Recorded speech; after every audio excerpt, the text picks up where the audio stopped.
George sat in a corner booth of the small diner, a place he had visited nearly every morning for years.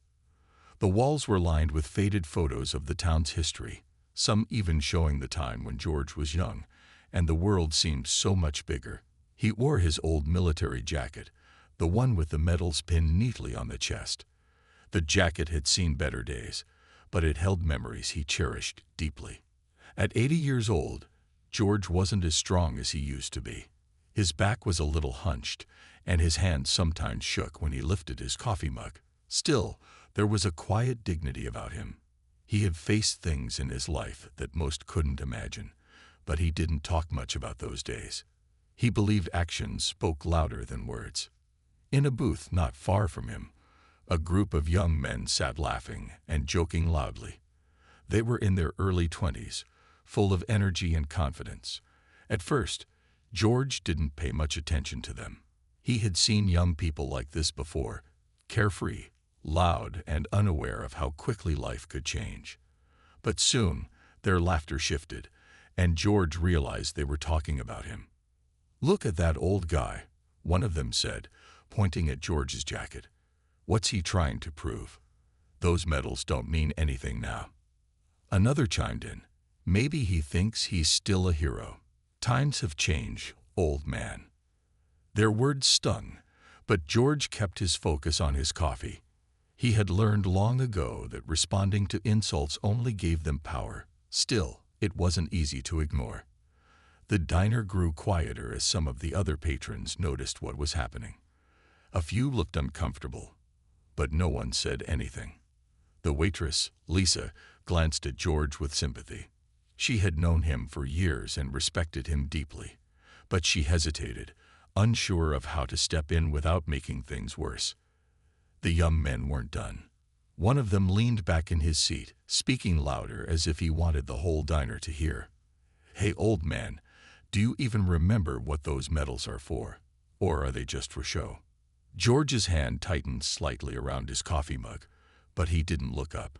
Inside, he thought of all the sacrifices those medals represented, not just his own but those of the friends he had lost.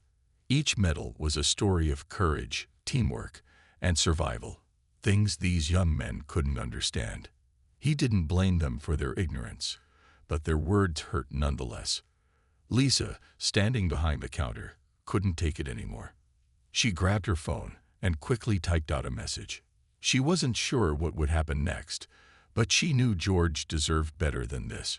She sent the message and put her phone down, hoping she had done the right thing. Meanwhile, George sat silently, holding his head high despite the taunts. He wasn't looking for trouble, but trouble seemed to have found him. He had faced challenges far greater than this, and though his body was weaker now, his spirit remained strong. Little did anyone know, help was on the way. George sat still, his weathered hands resting on the table, his coffee growing cold. The laughter and mocking from the young men continued, but his mind wandered far from the diner. As he stared out of the window at the quiet street, memories from a time long past began to surface. He was young again, barely 20, standing on a foreign battlefield. The air was thick with smoke, the ground trembling beneath the roar of distant explosions. George and his unit had been tasked with a dangerous mission to save civilians trapped behind enemy lines. The odds were against them, but they pressed on. He remembered the faces of his comrades, some scared, some determined, all trusting each other with their lives. One face stood out clearly, a young man named Tom. Tom was George's best friend, always full of jokes even in the darkest moments. "We'll make it back, George," Tom had said with a grin, clutching his rifle. But Tom didn't make it back. George felt his throat tighten as he recalled carrying his friend's dog tags home, a promise to never forget. The clatter of dishes brought George back to the present. The young men were now joking about his walking cane, calling it a stick of glory. George glanced at it, leaning against the booth. It wasn't just a cane. It had been a gift from his grandson, carved with care and engraved with the words, "My hero." To George, it was a reminder of the love and respect he still had in his family. The waitress, Lisa, watched from the counter, her heart aching for George. She remembered the day he had told her about his service, not to boast, but because she had asked about the medals. "Each one has a story," he had said. "Not all of them are happy, but they remind me of the men and women who stood beside me." Lisa had always admired George's quiet strength, and it infuriated her to see him treated this way. She checked her phone, hoping for a response to the message she had sent earlier. Time seemed to drag as she waited. Meanwhile, George's thoughts returned to another moment of his past. It was the day he came home from the war. The town had thrown a small parade, and for a brief moment, he had felt like a hero. But life moved on quickly. Jobs were hard to come by, and people stopped asking about his service. The medals were boxed up for years until his grandson found them and insisted they be displayed again. George had never sought attention for what he did, but he believed in honoring the sacrifices of his comrades. Today, though, he wondered if the world had forgotten. The young men's taunts grew louder, pulling George back once more. They reached for his cane, knocking it to the floor. The clatter echoed through the diner, and a hush fell over the room. George bent slowly to pick it up, his movements deliberate and steady. He didn't say a word, but the weight of his silence filled the air. Lisa clenched her fists, determined not to let this continue. Just as she stepped forward, the bell above the diner door jingled, and a new presence entered. Lisa glanced up, her breath catching in her throat. Relief washed over her. Help had arrived. The bell above the diner door jingled, drawing everyone's attention. A group of 5 men and women entered, their faces weathered but proud, their steps steady with purpose. They weren't dressed to impress. Jeans, old boots, and simple jackets, but something about them demanded respect. Each of them wore caps with insignias that matched George's jacket. These were George's comrades, his brothers and sisters in arms, though their hair was now gray and their faces bore the lines of time. Lisa's heart leaped with relief as the group surveyed the diner, their eyes landing on George. One of the men, tall and broad-shouldered, stepped forward. His name was Carl, and he had served with George through countless missions. His voice carried the strength of a leader as he spoke. Well, look who we found. You're not fighting this one alone, old friend." George looked up, surprised to see them, his face softening with a rare smile. He stood slowly, using his cane for support. "What are you all doing here?" he asked, his voice steady but touched with emotion. Lisa stepped forward quickly. "I called them," she admitted. "I couldn't just watch." She gestured toward the young men, who had gone silent, their earlier bravado fading under the weight of the newcomer's presence. Carl nodded, understanding without needing further explanation. He turned his gaze to the young men, his eyes sharp and unwavering. "You boys having fun?" he asked, his tone calm but firm. The leader of the group of young men tried to laugh it off, shrugging. "We were just joking around. No harm done." Carl stepped closer, his boots making a deliberate sound against the floor. "Jokes, huh?" he said, his voice quiet but carrying a power that made the young men shift uncomfortably in their seats. "That man you're disrespecting is George Carter. He's more of a hero than you'll ever be. He didn't earn those medals for show. He earned them by putting his life on the line so people like you could sit here and laugh without a care in the world." One of the women from the group, a petite but fierce woman named Ruth, stepped forward. "George carried men out of battle when most of us were too scared to move. He's the reason some of us are alive today. If you don't understand what that means, maybe you should learn a little respect." The young men exchanged uneasy glances. The leader tried to muster some confidence. "We didn't know, hey? It's not like it's a big deal now.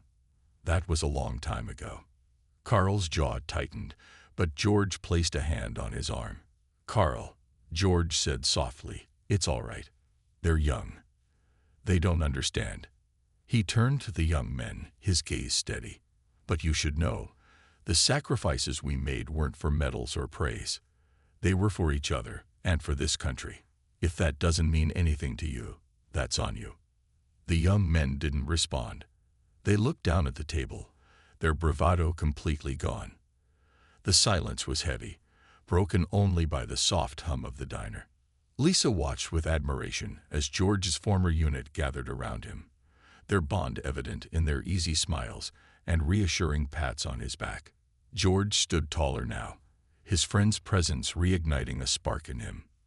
For the first time that day, the diner felt warm again. The diner fell quiet, the tension still lingering in the air as George's former unit stood beside him.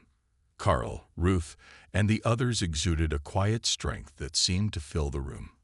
The young men at the booth avoided their gazes, their earlier confidence now replaced by discomfort. They didn't dare make another joke. George shifted slightly, leaning on his cane. His eyes, though soft, carried a lifetime of experiences. "I don't hold grudges," he said, his voice steady. "You're young, and maybe no one ever taught you what those medals mean. But they aren't just pieces of metal. They're stories, stories of bravery, sacrifice, and loss." Carl stepped forward, his expression calm but firm. "Let me tell you about one of those stories," he said. His deep voice carried a weight that made everyone listen. "We were in the middle of a war zone, pinned down by enemy fire. George here didn't think twice before risking his life to pull me out of danger. He didn't just save me, he saved a lot of us that day. Without him, I wouldn't be standing here, and neither would a few others in this room." Ruth nodded and added, "You might see an old man sitting quietly with his coffee, but what you don't see is the courage it took for him to earn those medals. They're not just decorations. They're reminders of everything he gave up for people he didn't even know. People like you." The young men fidgeted, looking down at the table. One of them muttered, "We didn't mean to disrespect him." George gave a small, understanding smile. "It's not about me," he said. "It's about understanding what others have done so you can have the life you live now. We all make mistakes when we're young. What matters is that you learn from them." Lisa, still standing behind the counter, felt her heart swell with pride.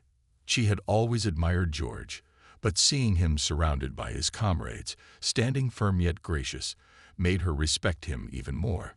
She spoke up, her voice steady. "George is one of the kindest people I know. He never talks about his service unless someone asks, but if you ever took the time to listen, you'd understand how much he's done for this country." The young men exchanged glances, their bravado completely gone. One of them, the leader who had been the loudest earlier, finally stood up. He hesitated for a moment before speaking.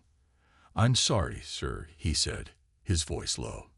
"We shouldn't have said those things." George nodded, accepting the apology without hesitation. "It's never too late to show respect," he said. "But respect isn't just about words, it's about actions too. Remember that." Carl smiled at George's words, patting his old friend on the shoulder. "Still teaching lessons, George?" The young men quietly left the diner, their heads lowered. As the door closed behind them, the room felt lighter. The remaining patrons clapped softly, a gesture of support for George and his friends. George looked around, his heart full, not from pride, but from the knowledge that his sacrifices had not been forgotten by everyone. As his comrades pulled up chairs to join him, the diner transformed into a place of camaraderie and respect once again. The diner, once tense and filled with unease, now buzzed with quiet admiration. George sat at his booth, surrounded by his old friends. Carl pulled up a chair, sitting beside George with an easy smile, while Ruth leaned against the counter, exchanging a knowing look with Lisa. The rest of the group settled in, their presence radiating strength and unity. "You know," Carl said, his voice light but warm, "you always had a way of staying calm under pressure, George. Even back in the day, you never let anyone rattle you." George chuckled softly, shaking his head. "It's not about staying calm," he said. "It's about knowing what's worth fighting for. Some battles don't need fists. They need patience." Ruth nodded in agreement. "Patience, sure, but you've always had a backbone of steel. I'll never forget the time you stood up to that commander who wanted to send us on a mission without proper intel. You saved all of us that day." George waved a hand dismissively, though a small smile tugged at the corners of his mouth. "That was just common sense," he said. "I didn't do anything special." Carl laughed. "That's George for you, always downplaying his own courage." As they reminisced, the other patrons in the diner listened intently, their respect for George growing with each story. Lisa, feeling inspired, brought over fresh coffee and pie for the group. "On the house," she said with a smile. "It's the least I can do for all of you." "Thank you, Lisa," George said kindly, his gratitude evident. "You didn't have to do that." Lisa shrugged, her cheeks flushing slightly. "It's the least I can do after what you've done for all of us." Carl glanced at Lisa, then turned back to George. "She's right, you know. You've done more than most people ever will. And it's about time people started recognizing that." Before George could respond, the door to the diner opened again, and a middle-aged man in a crisp suit walked in. He looked around, clearly unsure of what had just happened. It was evident he'd heard about the earlier incident. He approached George's table cautiously. "Excuse me," the man said, his voice respectful. "I'm the mayor of this town, and I just heard about what happened here. Mr. Carter, I'd like to personally apologize for the behavior of those young men. They didn't represent the values of our community." George nodded, his expression calm. "Apology accepted," he said simply. "They're young. They'll learn." The mayor hesitated, then added, "Your service to this country deserves more recognition than it's received. If you're willing, I'd like to discuss honoring you and your unit at an upcoming town event." Carl grinned and clapped George on the back. "Now that's more like it." George, however, waved his hand again. "I appreciate the thought, but I didn't serve for recognition. I served because it was the right thing to do." The mayor nodded, understanding George's humility. "Still, the offer stands," he said before leaving. The diner erupted in quiet chatter, people reflecting on the importance of respect and gratitude. George, surrounded by his comrades, felt a warmth he hadn't experienced in a long time. He didn't need parades or medals. This moment of unity was enough. The diner was alive with quiet energy as George's old unit shared memories and laughter around the table. Their presence brought a warmth to the room, making everyone feel part of something bigger. The other diners leaned in subtly, listening to snippets of stories about courage, teamwork, and loyalty from years long past. Carl, ever the storyteller, leaned back in his chair with a grin. "Do you all remember that time George here talked our way out of trouble with those locals? We'd been stranded, barely any supplies left, and tensions were high." Ruth chuckled, sipping her coffee. "Oh, I remember." George somehow managed to learn enough of their language in a day to convince them we weren't a threat. They ended up helping us instead of chasing us off. George shook his head, his cheeks flushing slightly. "That wasn't anything special," he said modestly. "You just had to show them respect. Most people are willing to help if you meet them halfway." Lisa, standing nearby with the coffee pot in hand, couldn't help but smile. "You've always been humble, George. But it's clear you've been the heart of this group." Carl clapped George on the back with a hearty laugh. "The heart? More like the stubborn one who kept us alive. There were days when I thought we wouldn't make it, but George here never let us quit." The group fell into a comfortable silence for a moment, each lost in their thoughts. George looked at his old friends, feeling a deep gratitude for their loyalty. They had been through so much together, and even after all these years, their bond remained unbroken. Meanwhile, at a table nearby, an older couple whispered to each other. They had been quiet observers throughout the evening, but finally mustered the courage to approach. The man, his voice tentative but kind, said, "Excuse me, Mr. Carter. I just wanted to thank you and your friends for your service. My father served in the war, and he always spoke highly of men like you." George looked up, his expression softening. "Thank you," he said, his voice genuine. "Your father must have been a great man." The woman smiled warmly. He was, and so are you. It's people like you who remind us what true bravery looks like. The heartfelt words brought a quiet pause to the table. George's friends exchanged glances, each feeling the weight of the recognition they rarely received. It wasn't about the praise. It was about being remembered for what they stood for. As the couple returned to their table, Carl leaned forward, his voice low but firm. George, I've been thinking. We're not getting any younger, and neither is the world. Maybe it's time we started sharing these stories more often. People need to know what it took to keep this country standing. Ruth nodded in agreement. He's right. If we don't tell our stories, who will? George considered their words, his gaze thoughtful. He had always believed in living quietly, letting his actions speak for themselves. But perhaps there was wisdom in what his friend said. Perhaps their stories weren't just theirs. They belonged to the next generation too. The conversation shifted to lighter topics, and the laughter returned. But in George's heart, a seed of an idea began to take root. Maybe it was time to let the world see the quiet strength that had carried them through the hardest of days. The diner began to wind down as evening settled in. The last few customers finished their meals, and the low hum of conversation faded into the background. George and his old unit, however, remained at the table, still deep in conversation, their laughter and camaraderie filling the room. Carl, leaning back in his chair, took a long sip of coffee. You know, George, he said thoughtfully, it's not just about the war. It's about everything we've been through since. Life didn't stop when we came home, but it sure didn't feel the same. Ruth nodded.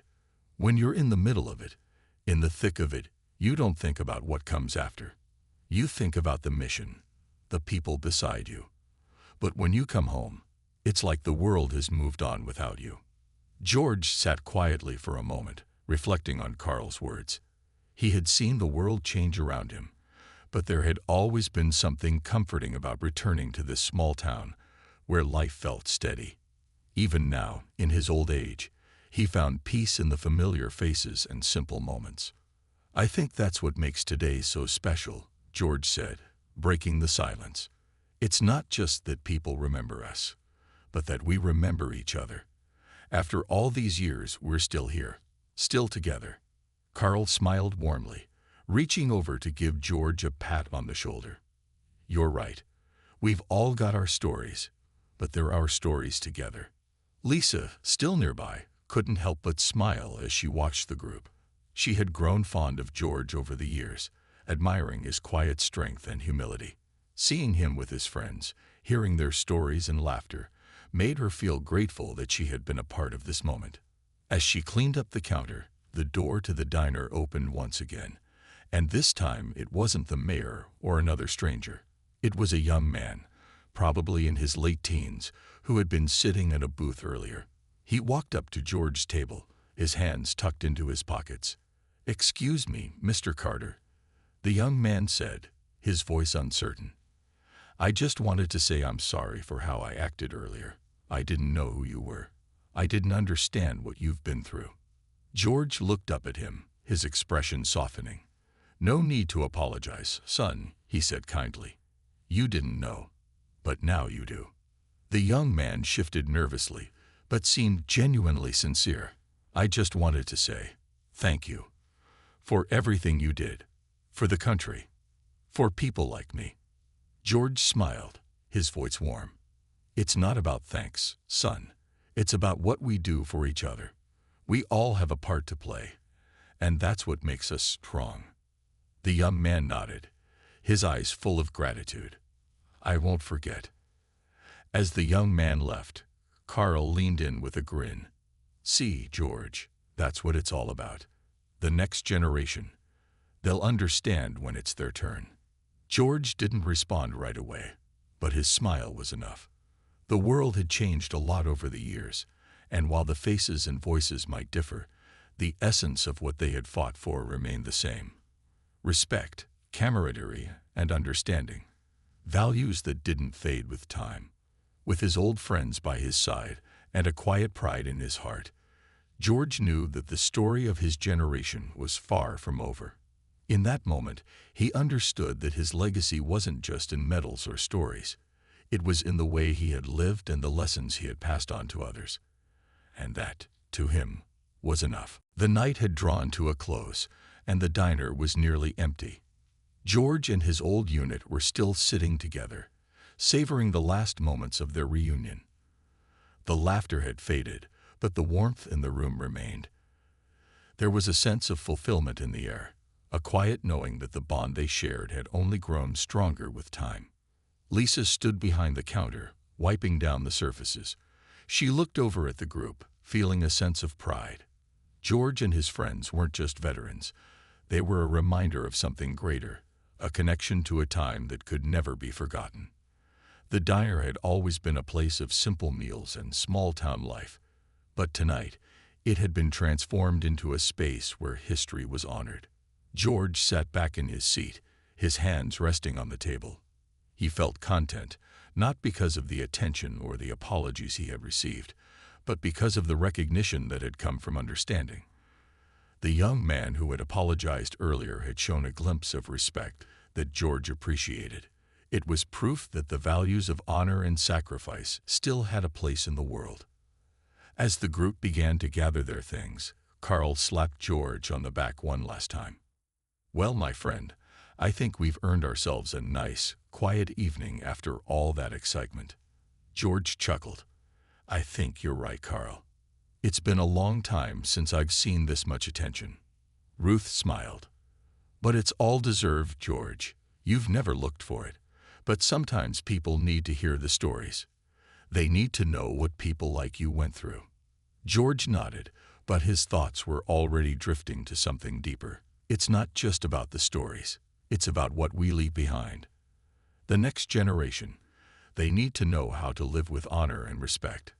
That's the real legacy. Carl looked around at the group and then back at George. "You've always known that, haven't you?" George smiled quietly. "I didn't realize it until later in life.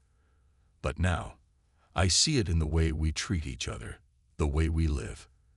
It's about showing up for one another, even when it's hard." As they made their way to the door, Lisa came over to George's table, her voice gentle. "I just wanted to thank you again for everything, Mr. Carter. I don't think people really understand the sacrifices you made until they hear the stories." George smiled at her, his eyes warm. "Thank you, Lisa. You've done more than enough by just being here, by taking the time to listen." As George and his friends walked out of the diner, they shared quiet words among themselves, the bond of friendship still strong after all these years. George felt a sense of peace, knowing that his legacy would live on, not in the medals or stories, but in the small moments of respect and kindness that he had passed on. And even as the diner doors closed behind them, a small ripple of change had been set into motion. The young man who had apologized would remember the lesson of that night. The people in the diner would carry the memory of the old veterans with them, and George's legacy would continue, not just in the past, but in the future. For George, that was enough. His service had been about the people he fought for. And in that moment, he knew that he had made a difference, not through medals or awards, but through the quiet strength of living a life worth respecting.